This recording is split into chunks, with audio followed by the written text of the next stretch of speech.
I mean, the greased up muscle in this thing is absolute. Oh, shit. Sorry, I'm getting a call. Mate, we're halfway through a podcast. Don't take a call. Dylan! You son of a bitch.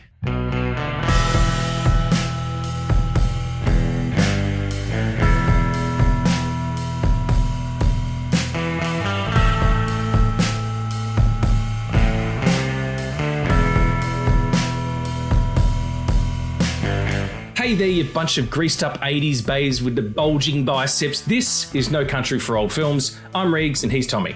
Hello. And we're talking about the movies we've watched over and over and over again. Today being Predator from 1987. And in an age where nostalgia's king, where the cinema-plexes are all gone, we are looking back at the movies that shaped us as people, not into 80s steroided up bad guys. That's bad for you. Steroids are bad for you. Stay away from them, kids. But we're talking about the movies that we've watched so many times, we probably still know where the ad breaks are. But before we start, we still need your help, ladies and gentlemen. Please, give us a like and subscribe. Give us a 5-star. Give us some comments. All the stuff that helps with algorithms, things we don't really understand. We're on TikTok. We're on Instagram. We're on all the places. We are No Country for Old Films. Do the thing that would help everybody and give the gift of No Country for Old Films for Christmas. On with the show, Regs.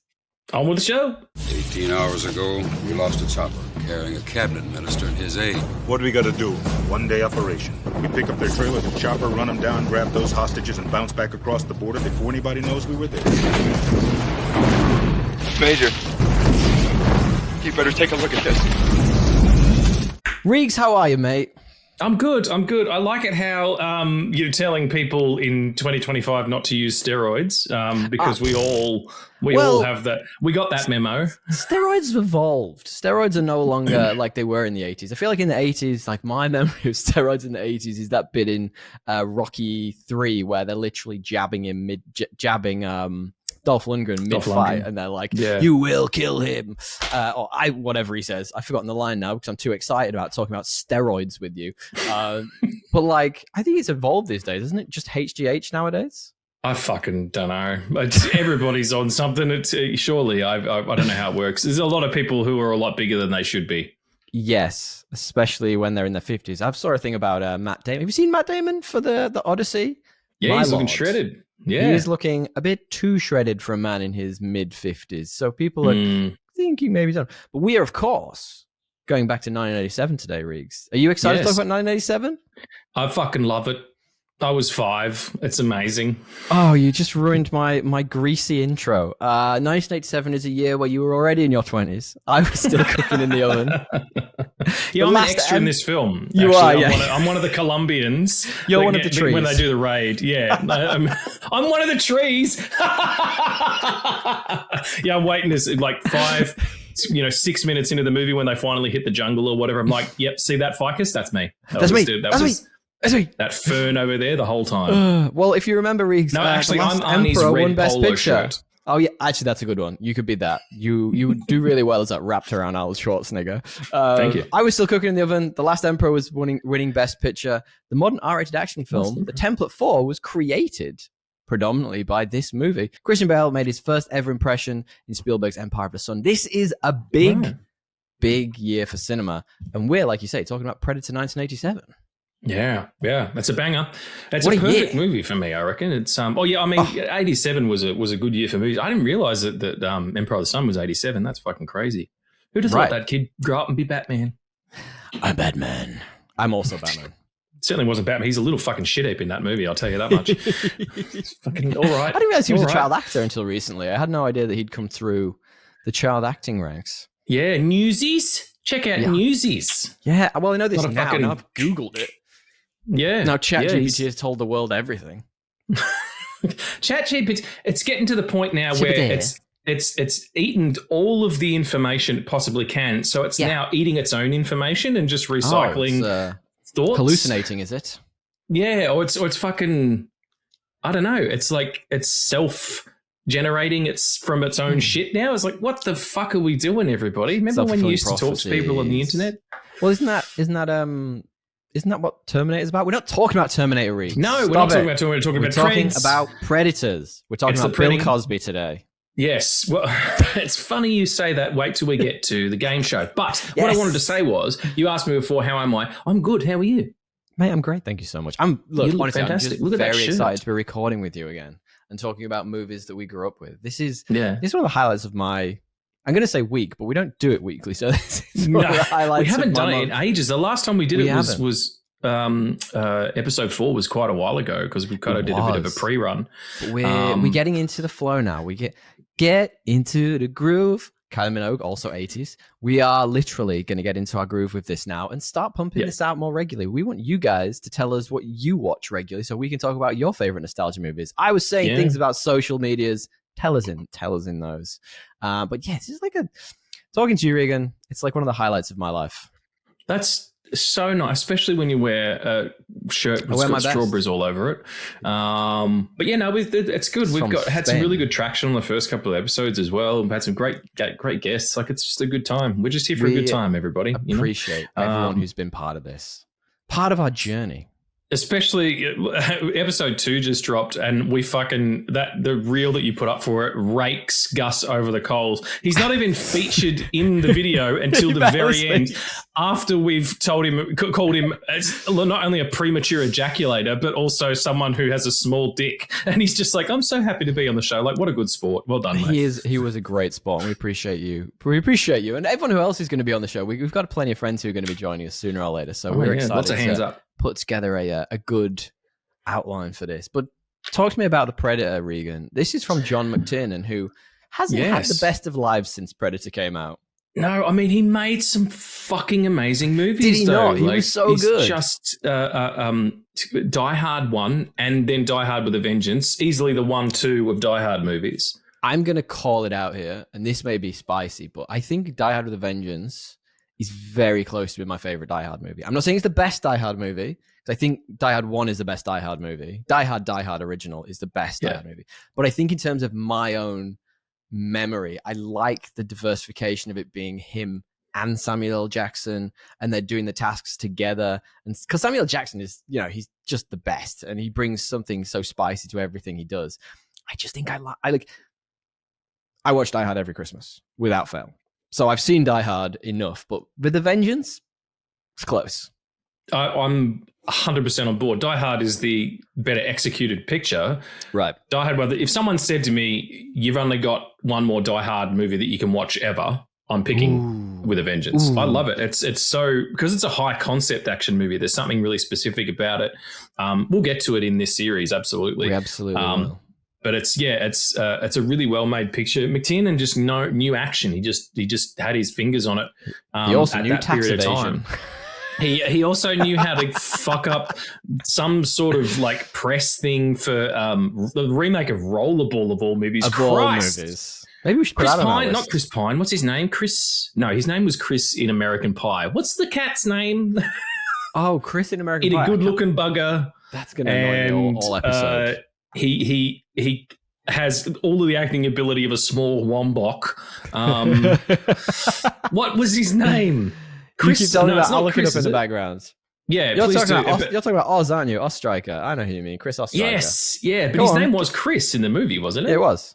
Yeah, Chris Ostriker. What's his name in real life? I'm trying to find him. You keep talking about. I'm going to talk about John McTiernan, and also like this movie kind of. You forget because it's just part of everybody's pop culture. Chris Klein, that motherfucker. You forget now that everybody knows what Predator is now, right? And it's the same with Ghostbusters, I thought as well. Imagine going to the cinema and not knowing what the fuck this is. Oh, could you? It would be amazing. Like when you first see that hand, it's the Predator vision, the heat vision, this famous heat vision, and you see the hand pick up the dead scorpion and the score goes ring, and you're like, fuck my hole. And you see that it's some sort of, and you've forgotten about the spaceship because 10 times out of 10 you'll forget the movie starts with a fucking spaceship. That starts with a spaceship. Yeah, but you see that it's not a human hand, and you're like, oh shit. Vision. Yeah, it's like the way this movie starts, and it's funny you talk about introductions because the way I feel like every character introduction in this film is perfect, like absolutely perfect. So Arnie in this is Dutch, Carl Weathers is Dylan, Bill Duke, what an amazing character actor as Mac. Jesse Ventura, who there's some beautiful trivia about, who we'll talk about in a minute. Sonny Landham as Blaine, Richard Chavez as Poncho. Shane Black is in this. That's going to come up later on. I was like, I did not realize that was, and I'm already ruining my miscellaneous notes. I did not realize that was the Shane Black who eventually went on to make Iron Man 3. Yeah. How did I not realize that? He was brought on because he did a rewrite on it, the uncredited rewrite, and they were like, let's have him on set and well, that's fascinating. And fucking kill him in short order. Immediately, almost. Maybe not quite immediately. He stuck around for maybe half the movie. He did all right. Yeah, but he's the first one to go. But also, you talk about how they're so well introduced. You're absolutely right. But they're also like, they're fantastic, not tropes, but they're guys that you recognize in a team. You've got sort of the muscle bound guy and the smart lead, and you've got the tech guy and the tracker and the two gay dudes, and it's like, you're and Chris Ostreicher's there for some reason. Yeah, he's in it, and he was a baby, and we don't know why. But then it's all about this 80s muscle, this masculinity and stuff. The woman in it is not like the female character. She's not a love interest to anybody. Which is, I'd totally forgotten. Like, she was with them as long as she was. She gets the best speech, though, where she's like explaining that this happens, we call it the demon that makes trophies of man. Fuck. Well, let's hold off that a sec. So when we get down to it, I've got some great quotable lines from this. So I want to save a few, but that where she's talking about, like sometimes they find them skinned alive, sometimes worse. I'm like, what could it be that's worse than that? Yeah. Like that is, and I think I watched this when I was way too young. I'm going to say that many times during this podcast. I don't think I probably watched this until I was sort of early teens, late, like 12, oh, really? 13. Okay. And I'm not 100% sure why. Well, so me with like things like Terminator and Terminator 2, stuff like that. So when I was growing up, we had and I've talked about this on this podcast and every podcast many times. We had a cupboard which was just full of like videos, things taped off TV, and that evolved into DVDs, and it was like a hodgepodge of things that were just like movies that my family had either wanted to keep or record to watch later. And for some reason, this wasn't one of them. Whereas all the you name one of these big blockbuster action movies from around this time, they were there.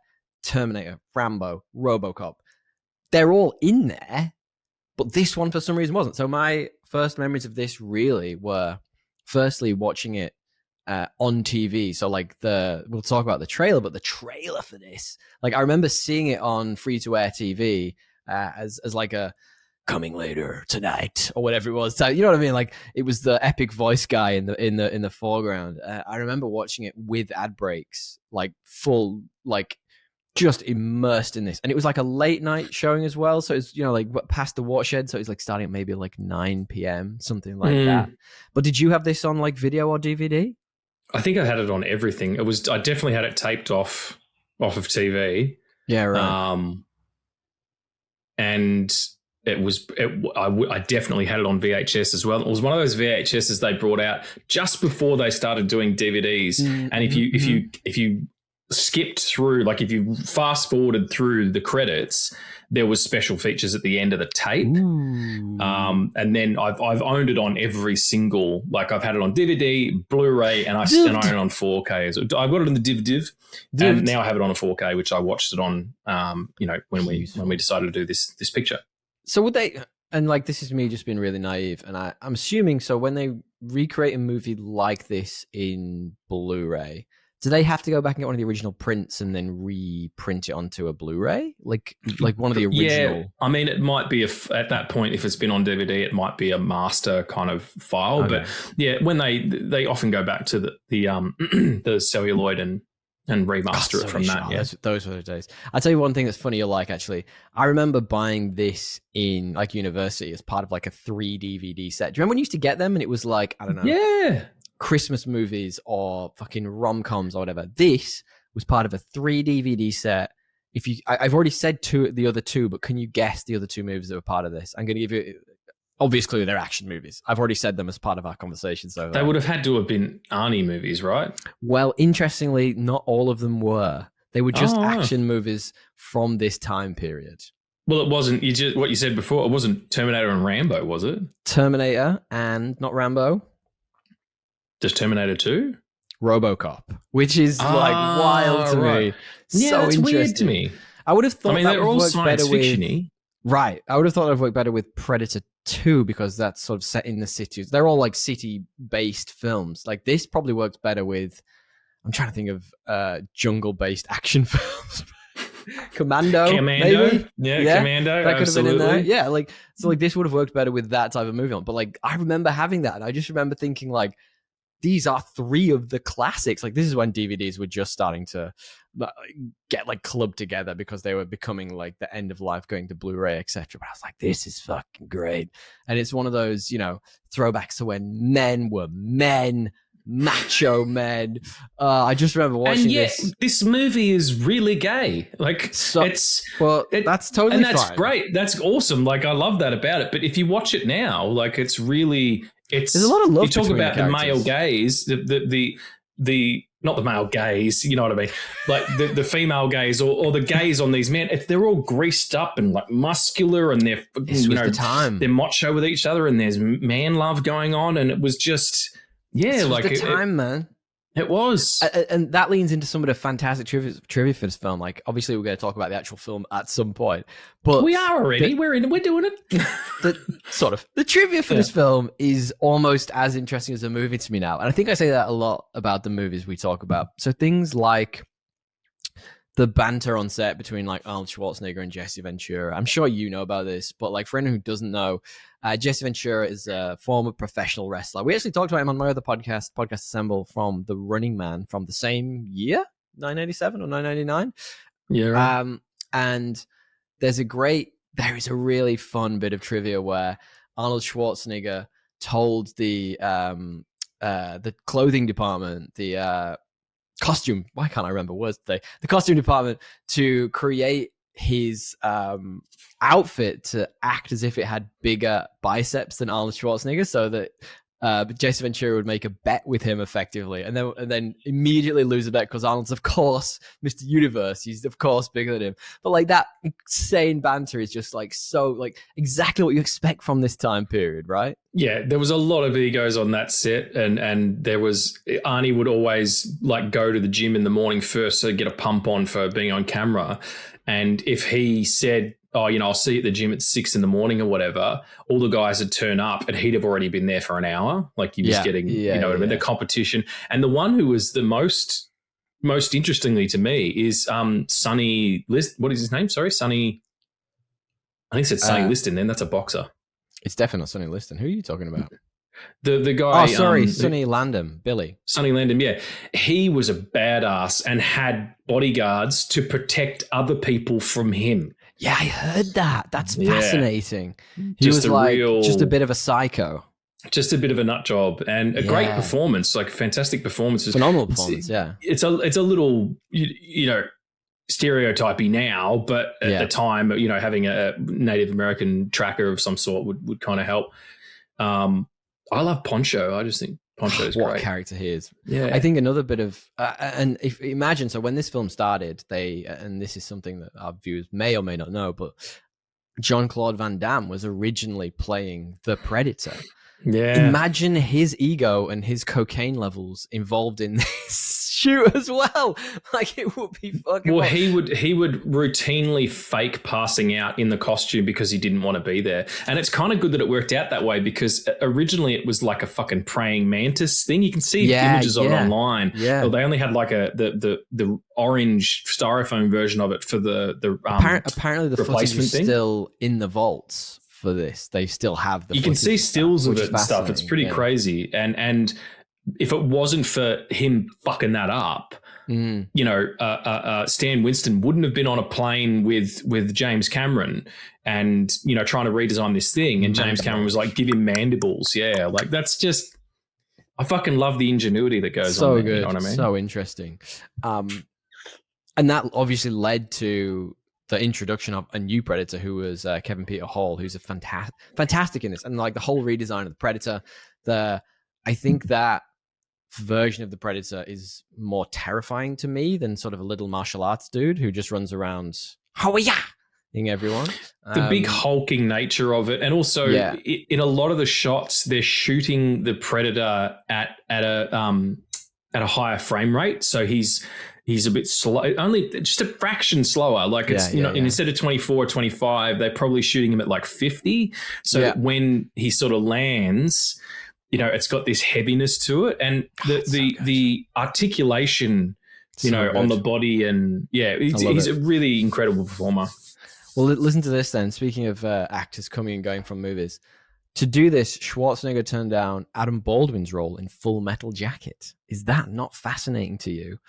He was going to play not Wolf Mother, Animal Mother, or whatever the fuck it is. Yeah, Wolf Mother's that band. He was this is when Schwarzenegger was really. This is like kind of him sort of getting to his peak, but he was still building at this point. And I think when he was probably offered that maybe 2 years before, it may have looked interesting to him. But like he's a much smaller, like significantly less intimidating character, which is super interesting. He also passed on Die Hard around this time, along as auditioning for 1978 Superman and 1980s Flash Gordon. That is fascinating. Like he was trying so hard to get into Hollywood in the late 70s, early 80s. Like imagine him as Superman. Let me that would have. I want to come in. I want to talked be about Superman. That would have been a very different movie. Yeah, well, I mean, you just said Die Hard. The whole reason that Die Hard works is because he's an everyman and he gets fucked up and shit. Like every single actor before it got to Bruce Willis. Like if you look at the history of that, it was literally every single vaguely macho actor. They tried to get into that role, and then they eventually like, I guess we got to try something different. Yeah, let's try the kid from Moonlighting or whatever, and boom, it works. But it's also a sequel to, not a sequel, it's a spiritual sequel to because it was a book that was a sequel to a Frank Sinatra film called The Detective, I think. Right, They've changed the names and everything, and they offered it to Frank, and he was like, in the 80s, he was like, nah, I'm too busy. Way too old for that. Do you want to skip into Review Rewind? Please, let's do it. Let's talk about our nostalgia for this movie. One of the things that strikes me whenever I turn this film on is how freaking quotable it is. And you've already mentioned one. There are so many other ones, but let me just reel these three off to you. And I bet you I can say like the beginning of each of these, and you're already going to know where I'm going with it. If it bleeds, we can kill it. What a line. Redefining cinema right there. I ain't got time to bleed. Possibly the coolest like macho line of all time. And finally, obviously, the one that everybody knows and is spelt with on the end. Get to the chopper. Yeah, like it's just everybody's go-to. Every time, and I use that in day-to-day life around nothing for no reason. That sounds fucking obnoxious. if we walk, me and the fiance, if we're walking out to the car or whatever, I'll be like, "Get to the chopper." You know what I mean? I'm like, literally, like these are just, and that is how ingrained this movie is in me at this point. There is a percentage, an actual like numerical value of how much she wants to marry you, and every time you do that, it goes down. Like she's like, locked that's in at another this point. 2 points she's going off. nowhere. Yeah. Yeah, and if she gets to like under 30, you're fucked. So just maybe spread them out a little bit, or wait till after you're married. Nah, I'm gonna do it every day. See, let's flip that on its head. If she can deal with it, she's the one. Yeah. Hey, bless. That's absolutely right. When you say those lines, though, my head immediately goes to the line that either precedes it or is immediately after. Like, its blood was on the leaves. Like, right? Was that spelt leaves at the time? It was in the script. It had a B, and the other one, I got time to bleed. You got time to duck, and Poncho shoots the grenade launcher. So good, it's fucking fantastic. Like, all of that, even like frame for frame, there are bits and it comes up, and I watch it for like the millionth time, and I'm like, I still like review rewind. I will rewind some of these bits to be like, that is a classic fucking line. For me, the bits that I rewind are the parts that are, I love expositional dialogue and stuff. I love that because these guys are figuring it the fuck out, and we only know in hindsight. We didn't know either. They're good at it in this. Yeah, but it's all and things like these guys are hardened mercenaries. They're a rescue team, not assassins, but they've seen some shit. Do you remember Afghanistan? Still trying to forget. Like, and imagine. Great line. And then when they pull back that thing, you see Hawkins and all those guys hanging there skinned, and Poncho goes, Mary, Mother of God, or whatever it is. Like, imagine being a scary enough sight that these guys I love it. You know, why did they skin them? And for me, Arnie in this film, he's playing someone who's incredibly intelligent. Like he's really, it's my favorite performance of his. He's so in it.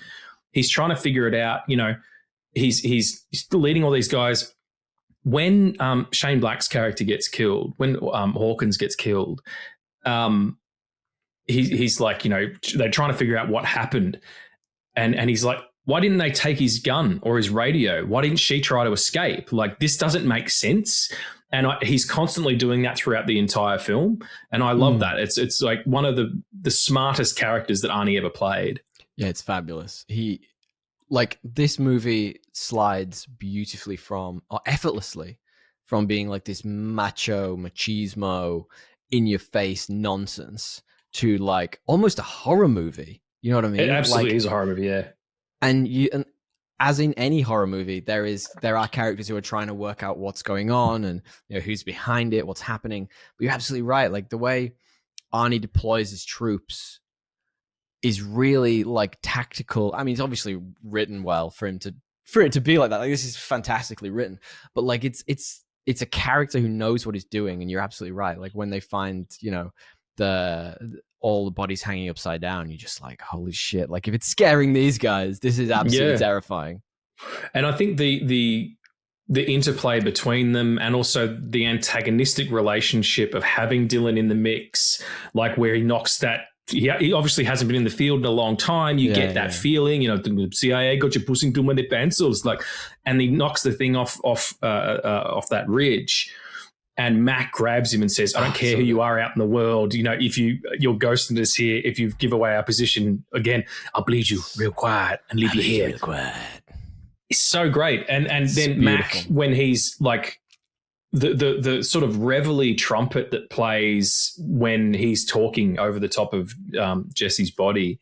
You know, do you remember this thing when we walked out of here, you know, 32 men chopped up and we walk out, you know, just me and you know about air. Like there's real character work going on here. It's not just... You did that accent way too well. Can you just talk like that for the rest of the podcast? No, because that is incredibly racist. You did it, not me. You did it, not me. Speaking of Bill Duke though, and racism, I must say, where is it? I've just got it in my notes. Hang on one second. The line where he's like chasing after the predator towards the end and he's like pulling his back on and he's singing the James Brown song. No, not the James Brown song, the Richard Little song. Yeah. And for years, I thought the line was, they've got everything. Is this going to make the cut? Yes, it is. He's got everything that Uncle John needs or whatever, but fuck the Chinese. But that's not what he's saying. Is this going to make the cut? Unsure at this point. Yeah, she's got everything but fuck the Chinese. What he's saying is she's got everything that Uncle John needs, and it's from that song. And I was like, why are we fucking the Chinese? Like, they're not even in this movie. Aren't we in Central America? Like, yeah, you pick it on the wrong dudes this time. Like, that's a different film. It doesn't make any sense. He's just being fucking racist for no reason. Rude bastard. Maybe he's just a racist. Who knows? But I love things like that. I love that things like that in songs or movies when you've misheard it so many times that it just becomes part of your lexicon. You're just like, it's everything to like, you know, like Empire Strikes Back. Everyone thinks he says, Luke, I'm your father, when he clearly doesn't. That's like one of those prime moments. Yeah, or everybody also, it becomes kind of like the Mandela effect where in Jaws, everyone thinks it's we're going to need a bigger boat. It's not. It's you're going to need a bigger boat. Yeah. Mate, I love it. Mandela effect. We should talk about the Mandela effect. Maybe we can bring in some Mandela effects for movies we talk about if there are any, because like... Well, there's two already. Well, there's two we've talked about. There's so many good ones. And I wonder if there's any that you like fall for. I don't think I'd fall for them. I think like it just feels like misremembering to me. I'm always like, yeah, well, I mean, I could have just misremembered that, you know, but like I get why people get so invested in it. It's because other things pick it up and you kind of take them on, you know, elsewhere. And they get parodied and you eventually just start to see that thing, you know, like I'm sure everyone has a different opinion on this, but we should absolutely do that if we can find it for this.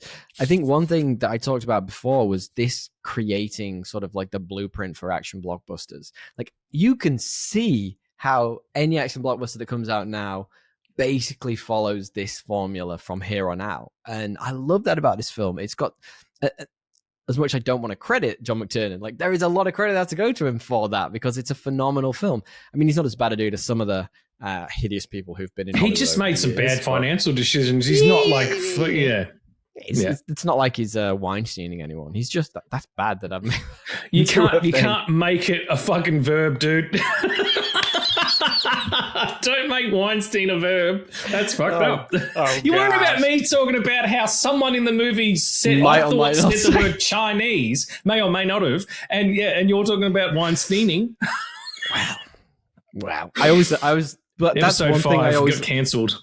That's always one thing I laugh at when I watch back old movies when it comes up with like a Harvey Weinstein production or something. It's like, he'll have like a rainbow with it or some shit, and you're like, a shooting star. He came up in. I was watching that the Mr. Scorsese, the documentary series about Martin Scorsese. Oh, how is that? It's really fucking good. Like, it's just a really well produced doco, and interviews are really candid. And he worked with Harvey on Gangs of New York, and it was difficult, to say the least. I mean, that guy wasn't exactly a treasure to work with outside of him also being a horrible monster, you know? Well, I mean, like, there's that classic, there's that classic thing from the Lord of the Rings. I think it's the Two Towers where one of the orcs is literally modeled after Harvey Weinstein because of the horrible time that Peter Jackson had with him on film. And I think while we're going back into these deep dives of old films, we're going to start seeing these little bits that come through and we're going like, ooh, that really doesn't hold up in a modern rewatch, does it? Oh. Well, apparently he was like, can we make it one tower? And we get fucked, mate. I hate that. You did that way too well. That's just me. I was like, that was me doing an orc. I was totally doing an orc. My favorite orc in all, actually, it might be a goblin. My favorite in all of the Lord of the Rings. Yeah. He's one. Yeah. Why can't we have some meat? And he's just fantastic. I love that little guy. Is that with Merry and Pippin? That part? Yeah. That is one of those films we are absolutely going to talk about on this podcast. Like that. Okay, so that is a Christmas movie to me. At least the Fellowship of the Ring is. Really? In fact, to me, all of them are for two reasons. One, firstly, did they come out then, or? Well, yes, but they also leave the Shire. No, they also leave the Shire around December time, technically. So technically, it's a Christmas movie. But also, my old man was as obsessed with those movies as I am, and he had the extended editions on DVD. And Christmas would start with him putting on the DVDs from the beginning, and they would just play until they were done. And they were just always on in the background. Like, as a Brit, I think I remember when I was younger, we'd probably turned them off to maybe watch the Queen's speech. But no, I never cared about that. So I was never in the room for that anyway. I know that's the most British thing you can possibly do. But those were just playing in the background. So that is Christmas to me. And there are times when I will just put on the Lord of the Rings and I'll be like, oh, it must be Christmas. I'm like, no, wait, it's June. You know? That is really, really sweet. I actually genuinely felt that. That was beautiful. However, I think the most British thing that you can do is drink tea and steal other people's culture. It sounds a lot like Saruman, to be fair. Yes. If he just had a little Australians. Yeah.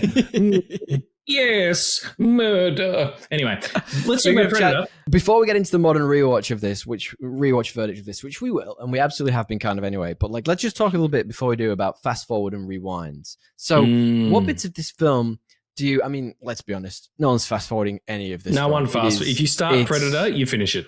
I feel like that's going to be a thing we say a lot on this podcast. But what bits do you rewind? What bits do you go back and you go like, oh, mate, I really want to rewatch that. Oh, like I missed that and I need to. What bits do you constantly follow up on? For me, it's the third act, and it begins with he gets the mud and he's like, he couldn't see me, and then it's both of them like preparing for this fight. So good, and so Arnold good. And the great score is this is probably my favorite Alan Silvestri score. Back to the Future, maybe a close second. I was going to say that's a close call. Yeah, he's fantastic, but there's just something about this. It's got so much atmosphere. You telling me? And they've got him like. I don't actually remember the Predator theme, but I definitely remember the theme. There's a lot of that going on. It's not the same. It's not the same. I will say that Back to the Future is far more iconic, but there's something about this score that just It's a great I love score. it. Yeah, it's a great It score. reminds me of, warm Saturday afternoons with the curtains drawn at home, like sitting in front of the TV watching Predator, like it's really... You didn't have many friends growing up, did you? None. Why? But it's all right. I grew up hot, so it's totally fine. You nailed it. I sure did. No, it's that scene where he's doing all the thing. Not Arnold Schwarzenegger, Dutch makes a bow and arrow from scratch. I love that. Sometimes I can't even make cereal. Like, it is outrageous. And there's Predator just polishing all of his wood like this. It's great. Yeah. And Predator's polishing his and cleaning up his skulls, and he's really fetishizing them, like he sort of touches them really delicately. And I'm like, is the Predator fucking these things? I mean, very possibly. I haven't seen a penis on him, so I'm a bit like, maybe. I'd like to lift that out as a soundbite. Tommy has never seen the Predator's penis. Bill Cosby never attacked me. Not once. That's really bad. We can bleep all of that. Yeah, just a bit like all three of those words. All three, every single one. Yeah, please, if you would. Sounds like Morse coded it over here. Yeah, we just Morse coded Bill Cosby sucked my dick. What parts do you rewind? The muscle, sex muscle. Obviously the sex muscle, because it's just like the way, like that changed me as a child watching that scene. As a child, almost teenager, I remember seeing that and being like, is this what the male should look like? Yeah, right.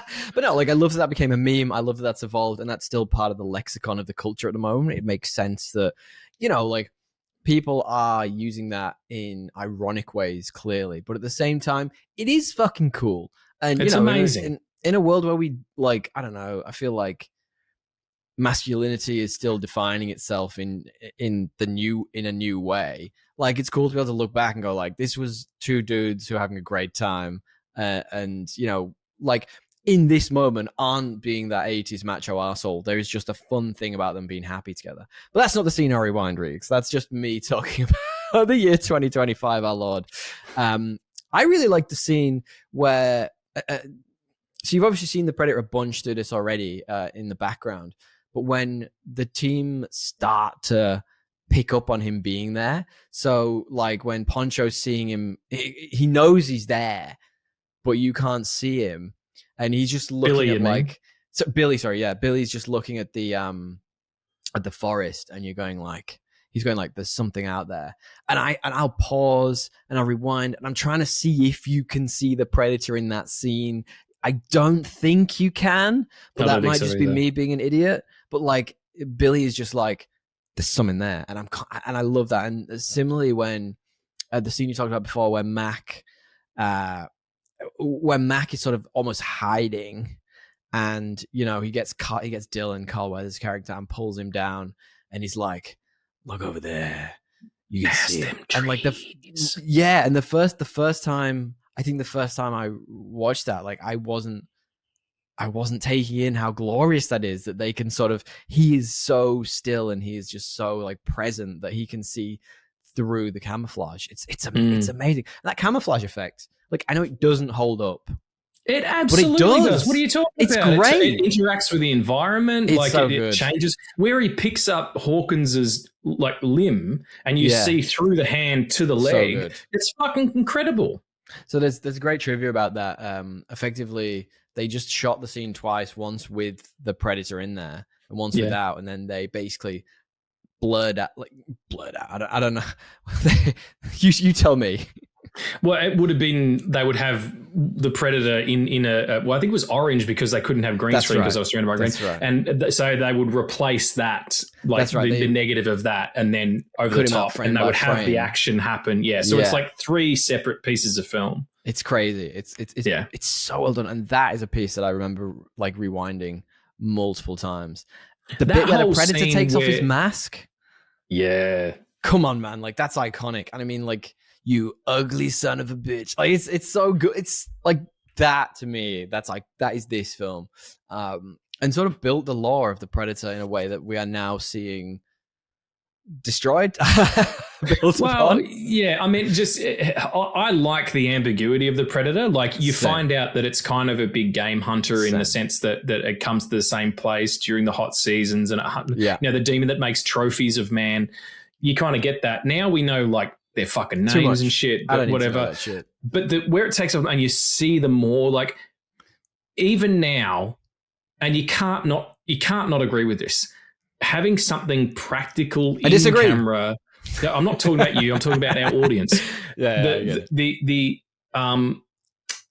like practical nature of all of the stuff, like it's light hitting an object being captured by a lens. It's never gonna not work. It's always gonna work.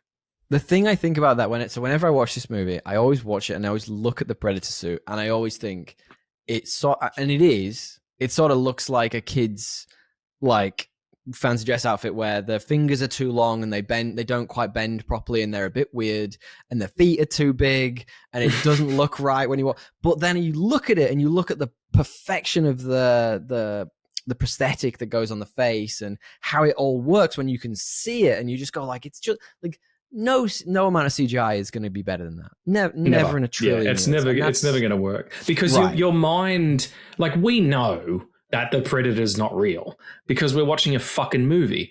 But or is he? Possibly.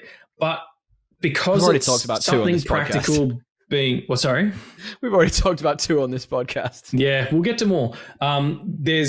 Because it's something practical in camera and you're registering it as a real object. Yeah. The part of your brain that is biologically engineered to recognize things that are artificial, like that uncanny valley thing. It skips straight. It doesn't engage. Yeah, exactly. Yeah, like you're like, okay, that's an actual real thing. Whereas, if you watch a Predator movie after the year 2000, you know that if it's an action sequence or whatever, 9 times out of 10, it's not an actual person and there's a disconnect. Isn't it interesting that something which is so far removed from something that's in our reality can look so real versus like a human just created in CGI that could just uncanny valley the shit out of you and you just go like, this is terrifying. But you're absolutely right. And it just has it's just got a realness to it that just, and like the sets, everyone's actually there. They're not filming in a box 3 days after the other person. Well, they were filming in the jungle. Like they were actually in the jungle. That's what I'm saying. Like and like how often you see that these days, it never happens. And I love that about this film. Yeah. The final thing that I rewind when I'm watching this and rewound this specific time I watched it for this podcast was when the Predator starts mimicking, when he's about to end everything and blow himself up at the very end of the film. And he starts mimicking the characters. I think he mimics Duke's laugh. Yep. So for the longest time watching this film, I thought that was him playing a recording because he was setting the bomb at the same time. I thought he was playing a recording of his mates to scare him, to freak him out, to make him like freeze and make him not run away. And then over time, I realized he's mimicking them to like just fully bash the guy. I'm like, dude, that's brutal. They're like those birds that can mimic like the sounds of heavy machinery, or or there's that myth that parrot. Yeah, it's like the myth that hyenas will sort of circle a campsite and learn the names of the people there and call out to them in the night. That's just grim. A myth, I've never heard that before. Yeah, it's pretty cool. I like that kind of like there's a movie there. Copyright Tommy and Regs. Hyena biter. It's just Predator, but with a hyena. Yeah. Hyena biter? Fucking, you're a professional screenwriter, dude. Name. Like, that is terrible. Name. What a wanker. In 2025, though, Predator wouldn't go down so well either. Let's be honest. Well, there's a documentary out at the moment called that. So maybe in 25 years, it might be fine. That part with Dutch and he's doot doot and it starts. I'm like, clearly it's counting down, dude. What are you standing there fucking? Just run. I was like, just fucking run. That's one of my modern rewatch points. I was like, how are you not? Just get out of there. You're a trained professional. I know you've got a lot of weight on you, but you're probably pretty sprightly, and you're tired and everything. But he's been knocked about a bit, He's been knocked about. The fight scene's brutal. Like he just gets absolutely so good, trounced. And the bit where every piece of that final fight scene works for me. The bit where he's like hiding from him, and then the Predator like jabs thing through the tree. Man, the whole thing. It's just so well done. And I got to say though, like if the Predator does see in heat, surely that mud is going to heat up at some point. Like that. Yeah, I'm not sure about the science behind it, but also like if I'm Dutch. And look, if I'm in this movie, I'm dead before fucking Hawkins. Like I'm dead on. I fall out of the helicopter on the way there. Probably, right? Yeah. I see that. But if I figure out that mud covers me up, why not just tip the fuck out of the jungle and leave it? Like he's Arnie wants revenge. I would just bounce and be like, hey, peace. There's a fucking predator in there. Send 80 dudes. Just drop a nuke right in the middle. Just drop a nuke. Well, I mean, yeah, that's exactly Don't send what more you dudes. do. You're just going to kill them all. What you want to do is just drop a fucking big bomb. Yeah. Goodbye, Yeah. Mr. Predator. We'll take care of all of them Colombians as well. We took out a whole bunch of them. I mean, they killed a lot of people. The kill count in this movie is high. Like I'm pretty especially sure, considering that the main antagonist is one alien. Yes, a lot of people die. I mean, they also kill a lot of people. The team to try and get in and out there. Well, the efficiency as well. I think it's a really good action set piece, but also it sets up how good these guys really are. 100%. And how they get torn apart. Yeah, by this one creature, you realize how formidable the creature is. So it's very, very clever screenwriting. Well, talk to me a little bit about your modern rewatch of this. Then, like, what did you notice in this that you didn't notice as a kid? What were the things that you, as an adult, other than knowing that you would die within the first few minutes, thought and felt while you were rewatching this for the, I'm assuming, 100th time? I can't even tell you how many times. It's in my top 10. I've watched this so many times. Yeah, hundreds. I remember one night in university, I came home drunk and I fell asleep. I put the Predator on and fell asleep and woke up to the opening credits, DVD credits of this, which is effectively just most of the trailer, but without a lot of the talking over it. So it's that really upbeat music that you were talking to that fills up the trailer, going over and over and over again. And I woke up and I was like, what the fuck is this? You're absolutely right. For me, it's Hawkins's jokes. Yeah. Jeez, you got a big pussy. The dad jokes. You got a big pussy. Like, why'd you say that twice? I didn't. Like a pussy that's so big it echoes is always going to be funny. And then he finally laughs at the end. He gets him to laugh at one. Yeah, love it. Mine's as big as a house. I'd say it's probably the like I said before, the effectiveness of the screenplay.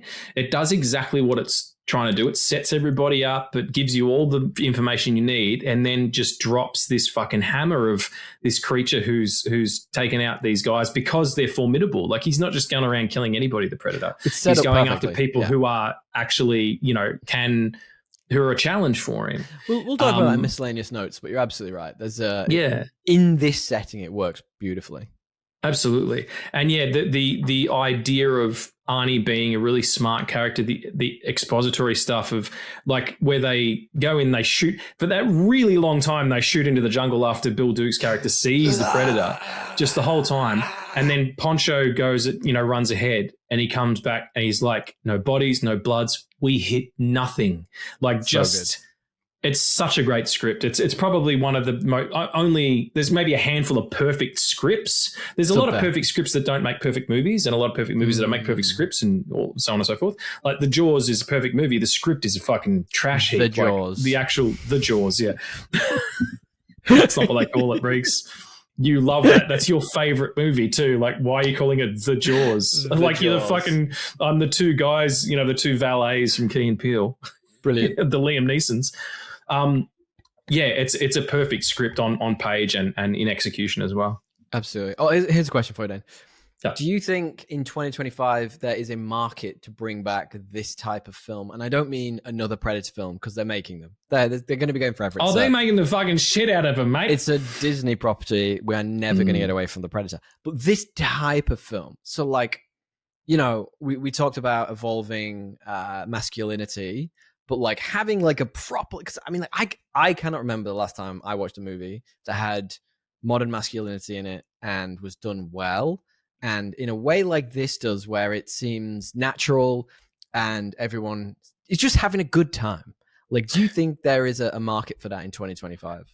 No, yes and no. Yes, in the sense that you could do it. You could talk about, or have a display of the idea of what masculinity is now. Like, they don't have to be muscle band guys. They can just look like me and you, but still have a masculine alpha nature, and also be kind, and also be gentle, and also be generous, like all those things. But nowadays, everyone would have to fucking hang a hat on it. It's like trauma. It's like, if your movie's about trauma, that's all it's about. Like what you were talking to there, where you do a modern interpretation where there is nuance to it and there is subtlety. But it is also a masculine movie about dudes being, I don't know, let's not say they've been tracked by a predator, because that is literally this movie. But like a modern something which has those elements.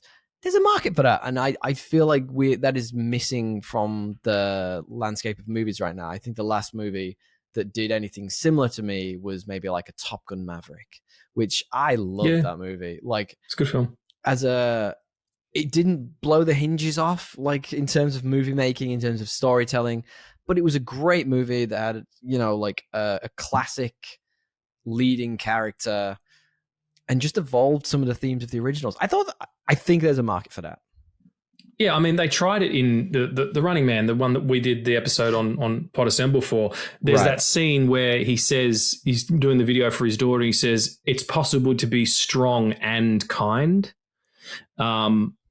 That's my whole life. I think they fumbled that one. I think they absolutely did. To get that right. The heart was there, But that's right. That's and I was going to ask you then. Like, you think there's an opportunity to do a modern sequel to this? So, like, let's say they keep 1 and 2 maybe, and then they create number 3. So, like, just ignore all the crap that happens in the middle. I feel like Predator is the franchise that gets shit on the most in Hollywood. Like, Alien keeps its place. Everything in Alien seems to be all right. It's got a bit of prestige about it. Yeah, it keeps that prestige. It keeps that glow. Whereas this just gets like dragged to any bad idea. They're like, we'll put a Predator in that. You know what I mean? It does feel a bit like that, where it's like the Die Hard movies, where they had other scripts, like the original for Die Hard with a Vengeance. It was just a movie called Simon Says. Exactly. Yeah, and they Die Hard 2 just drop fucking John McClane in this shit, and it does feel that way. Yeah, throw a Predator in. You could, but if you make that movie and it's a sequel to 1 and 2, so it's a sequel to Predator and Predator 2 with Danny Glover, which is a fucking great movie. Good film. Check out the episode I did on Gus's podcast, Sequels Suck. I guessed it on that show for the episode on Predator 2, and I love it. Better than people give it credit for. I feel like absolutely, it really fucking holds up. Different, but it doesn't necessarily mean different. Doesn't necessarily mean bad. Different just means different. No. They, at the time, it's one of those ones where, again, the Mandela effect, by osmosis, by pop cultural osmosis, people just hate stuff. When people go, oh, Ghostbusters 2 is a shit heap. No, it's not. It's a really awesome Ghostbusters movie, but it just wasn't Ghostbusters 1. Yeah. What, sorry? I probably prefer it to the first one. There's something wrong with you, but that's I know. Neither here nor there. But yeah, you could do that. But having said that, Predator 1 is set in 1987 or whatever, in the jungle, I guess. Predator 2 is set in the future. In the urban jungle. Yeah, but it's supposed to be like, it was made in the early 90s, but it's supposed to be like 2010 or something. So you could make a really good sequel that's set in 2025 and it still makes sense. Yeah, in that future. I feel like, because that future is very different to how, what was it, 2000 sorry, what year was it set in? You just said it. It's gone from my brain. I think it was set in 1997, and it was made in like 1990. I'm pretty sure. Yeah, it was like an alternate future. I feel like if you just evolve that timeline and it's still a shit show, or, put it somewhere else. Put it in a different country, for example. Like, put it in you put it in a city in South America. Like, the first one was obviously supposed to be, I think, Cuba. No, where's Colombia. Colombia. I think. My brain this morning is gone. Set in Colombia, but you put it in one of the cities in South America. Like, you keep the theme of that. I think that would be fantastic. Absolutely. I do have a couple of miscellaneous notes for you before we love your miscellaneous notes. I wait for them. Tommy's miscellaneous notes. Most of them are more questions than notes to you this week. It's so if the Predator can see heat, why does mud work? We kind of talked on this, but and why does it work immediately? Like, there's no learning curve, there's no adjustment. Predator just kind of goes like, dirt, that's my weakness. Like, I find that really every time I watch it, it's just like immediately he's gone from his vision. It's like, you would have seen him get to the dirt, so why immediately would he have vanished? I every time I watch that, I'm like, Maybe his Rastafari and dreads were in his face, and he was like, he was "Oh, swimming I at can't the see time. anything." Absolutely Yeah, right. he was swimming at the time. I've done big. What? All right, miscellaneous note 2. Jim here. The fact everyone just accepts Jesse Ventura has a minigun, love that. And it's not even inconvenience to him. He just like lugs that fucker around.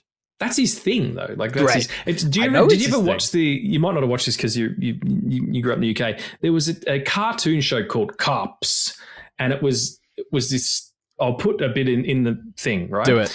Cops. And it was this cartoon show, and it was about police officers, and they all had like a different gimmick. Like one of them was half a helicopter or something, or one of them was a helicopter pilot. It wasn't half a helicopter rigs.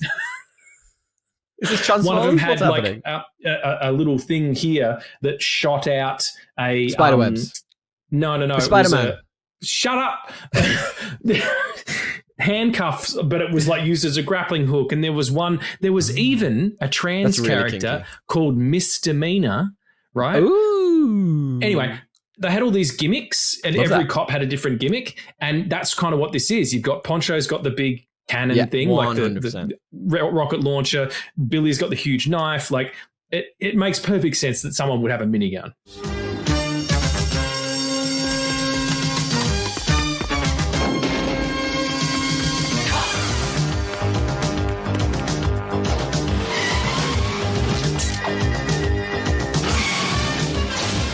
One movie we will talk about when we get to it is The Matrix, and my favorite trivia about that film is the character Switch was originally supposed to be a trans character. So like in The Matrix, it was a she, and in the real world was supposed to be a he. So I find that really fascinating that, and I mean, obviously the Wachowskis have gone through their own evolution as people. So like I find it fascinating that they wanted to put that in, but I think they just thought it was too confusing for audiences. I think it would have just been because I think Switch is the one with the very white blonde hair. Not like this. Not like this. Yes, that exact character. I feel like, I mean, I don't think it's that confusing, but maybe in 1999, maybe it would have been. Yeah, I mean, if you watch that, particularly the first one, if you watch those movies back, they're all about gender identity and understanding, just identity in general. Yeah, and like feeling like there's something that's not right about you, and all that. Like it's all there. It makes perfect sense that both of the Wachowskis would go on to have a gender reassignment, and they stole pretty much all of the visuals from manga and anime, which is something we can talk about another time. A really good portion of the story from Grant Morrison's The Invisibles. Like we can talk about that another time. Yeah, Final miscellaneous note then for The Predator. Excellent. Considering this is a Predator movie, there's no Bill Cosby. No, that's not it. One thing I kind of noticed on my most recent rewatch of this, and I've actually watched it a couple of times recently, where the Predator's honor code sort of conveniently evolves mid-movie. When it once it realizes guns don't work on it, suddenly it's like 1-on-1 baby, no tech. You're like, why are you doing? And then before that it was just killing people from the who lived in the jungle as well. It's like, what is your code here? And like I think it's interesting that they pivoted this to try and make it as if Predators haven't deep honor code, and that becomes part of the law, whereas this one's just a bit like, yeah, fuck it, I'll do what I want. Like just macking people. I do agree. I think that they extend it further in the second one, where Danny Glover's character, spoilers for a movie that's fucking nearly 40 years old, but the second one, over 40 years old. He beats. No, yeah, you're right. It probably would be, but. Anyway, he beats his predator, like chases him back to the ship, and all the other predators turn up, and they're like, "Yeah, no, fair done. Well, good job, son." And they give him a pistol, from like an old timey pistol. They're trying to bring that back in Prey. I think was it Prey they brought that back into. Prey's a great movie. That's film. A really good sequel. We've talked about that. That's kind of the way you should watch it. You should go Predator, Predator, Prey, Predator 2, and then timeline wise. Prey. I feel like that is the modern interpretation of this that I wanted and we haven't seen. I know people have problems with that film. I don't care about people's opinion on that. I thought it was a fantastic film. Nice. And that's all my miscellaneous notes today. I found there's so little I can pick out of this movie. I'm a real nitpick, Regs. You're gonna find that out. No, I don't know that about you at all.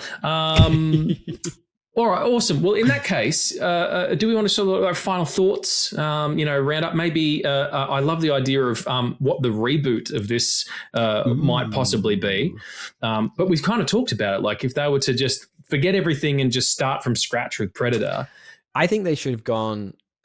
Predator 3 needs to happen, and get rid of everything in between. Get rid of AVPs. Prey can maybe stay because I liked Prey. Yeah, I think that could Prey's be a prequel almost.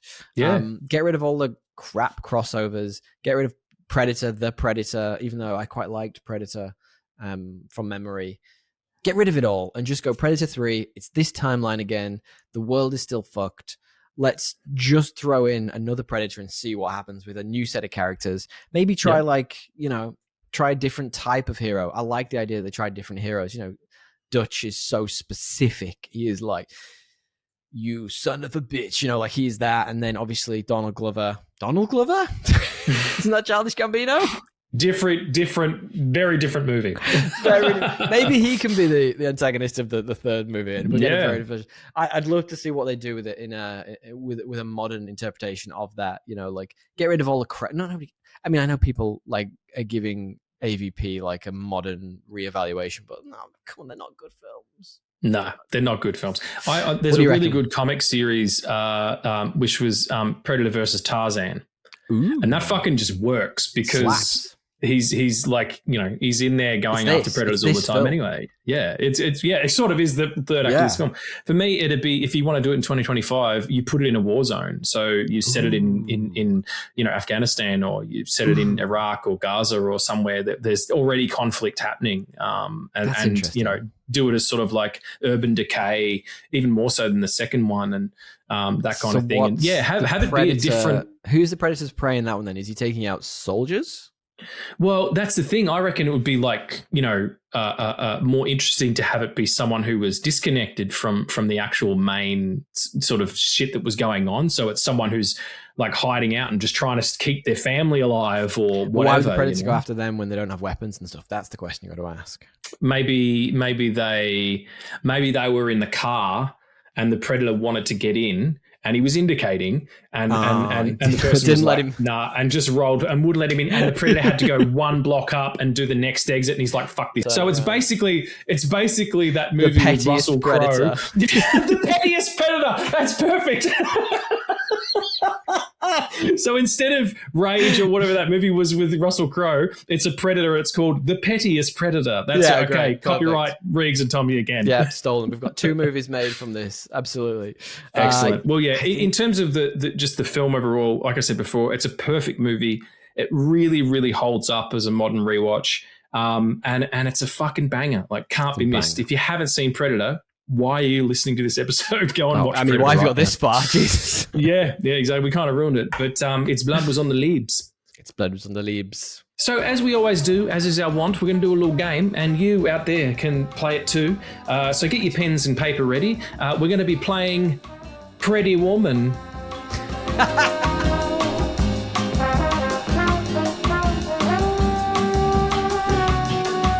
So here we are. We're going to play Pretty Woman. We're playing with Tommy. Hey, Tommy. How you doing, mate? Hey, Regs. I'm so excited to be here. Amazing. What voice is that? I'm a new character every time we do this. I don't know why. That's great. Please keep that up. I don't know if I can. Okay, so here's some Predator and Predator adjacent questions. As always, it's out of 5. Tommy's doing pretty well out of a possible 104 over the course of, I believe it's 4 episodes we've done so far.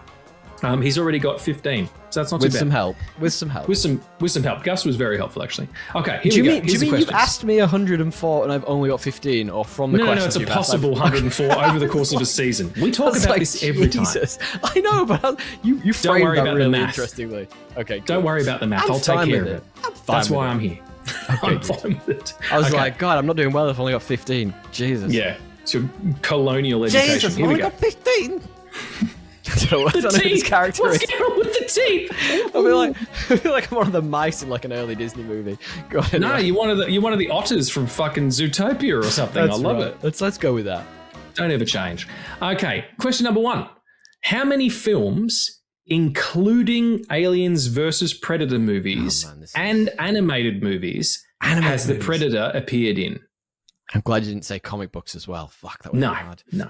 Okay, right, let's go through these then. So, Predator 1, Predator 2, AVP 2. There was Prey. Yeah, obviously Prey counts. Yeah, Prey counts, of course. There's the new one, Predator Badlands. There was the animated one that just came out on Disney Plus. Predator's going after my bumhole. Predator's going after my bumhole.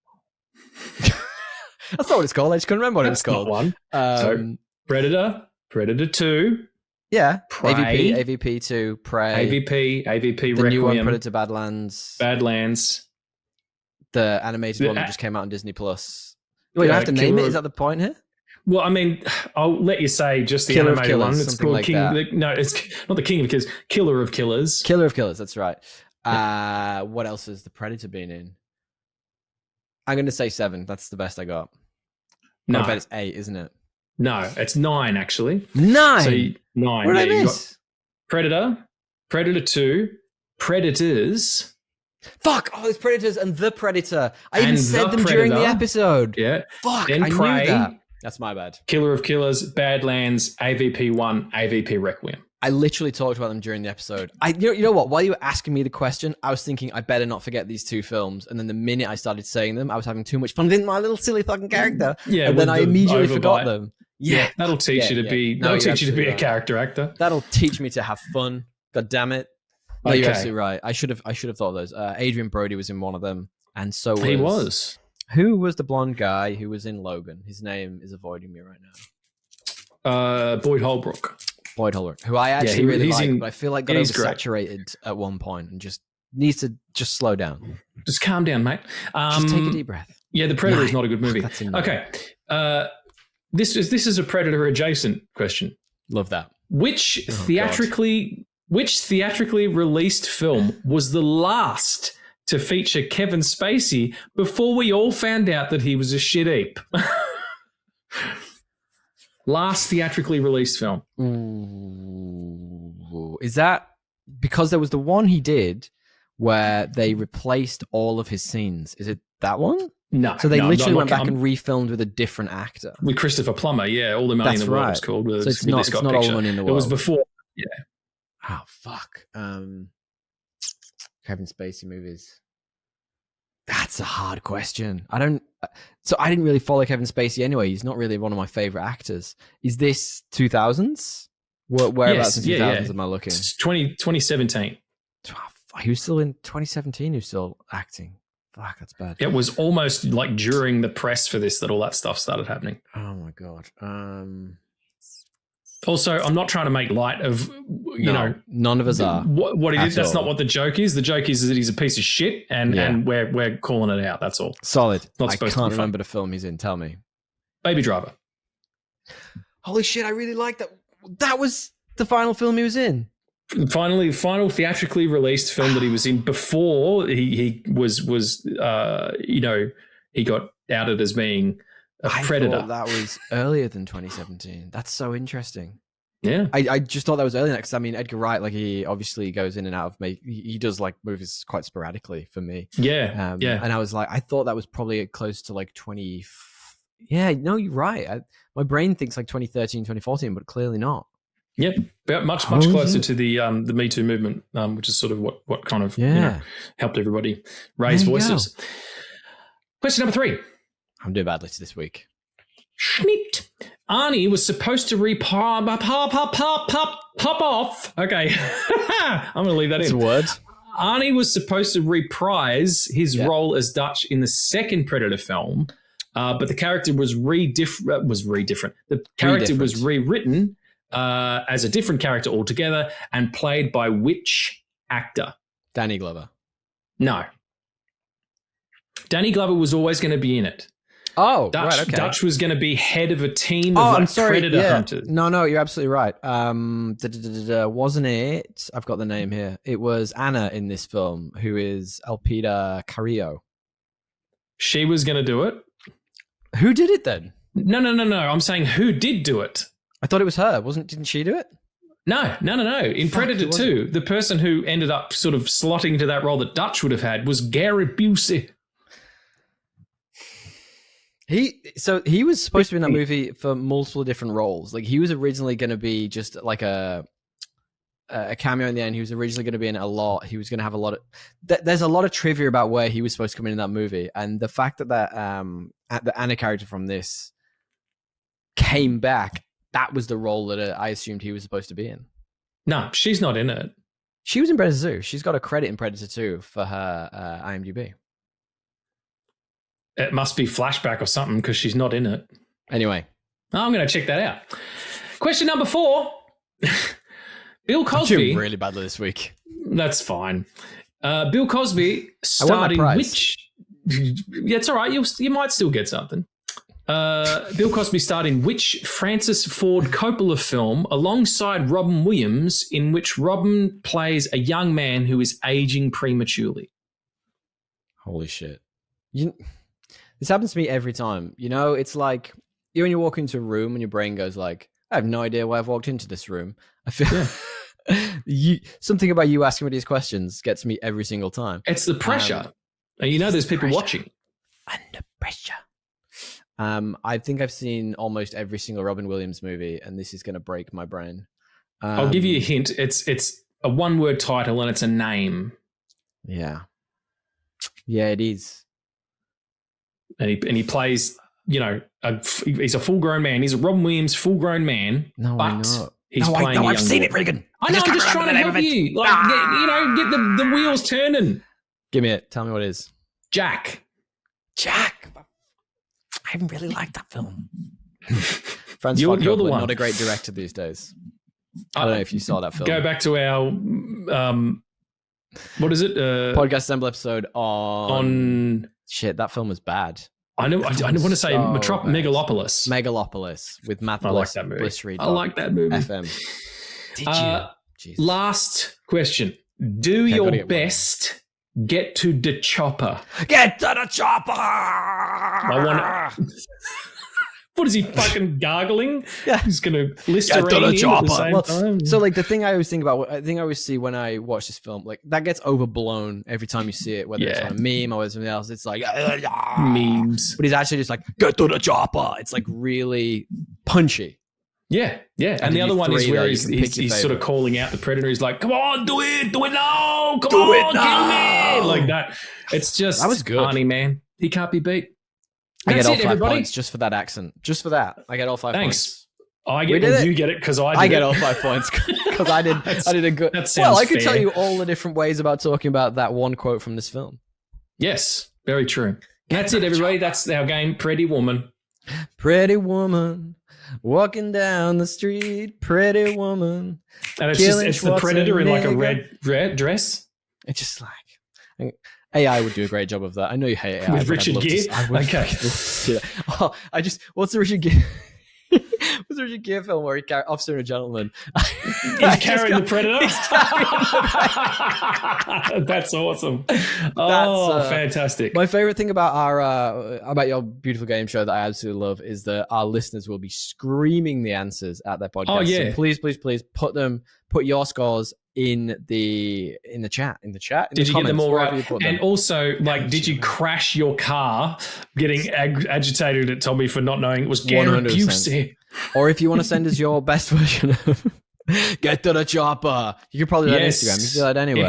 If you do that, if you send us a video actually send us a video of you doing your best Get to the Chopper, and if it's really good, I'll cut it into the episode. Love that. Like a future episode.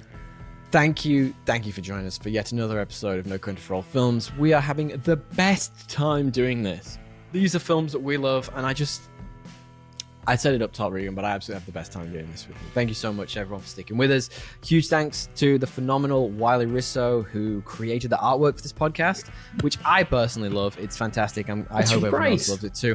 We're going to put his Instagram in the comments, the description below. It's WYLEERISSO. You can find him on Instagram. He's fantastic, does wonderful work. And a huge thank you to Johnny for our theme. You just make great, good music, Johnny. I just said to Johnny, I need like a neo-western thing, but kind of funny. And he was like, cool. And he came back a day later. He was like, I'm finished. I'm like, fucking hell, you savant. You guys, you creatives, you're the lifeblood of this world. Let's know what your members of the Predator are. Regan, we've talked enough about this. We want to know what you think about it, dear listener. Tell us. Please. Tell us what you think. You can find us on YouTube. We know Control Films. Find us on TikTok, Instagram, all of the places. Give us a like, give us a 5-star, give us a subscribe.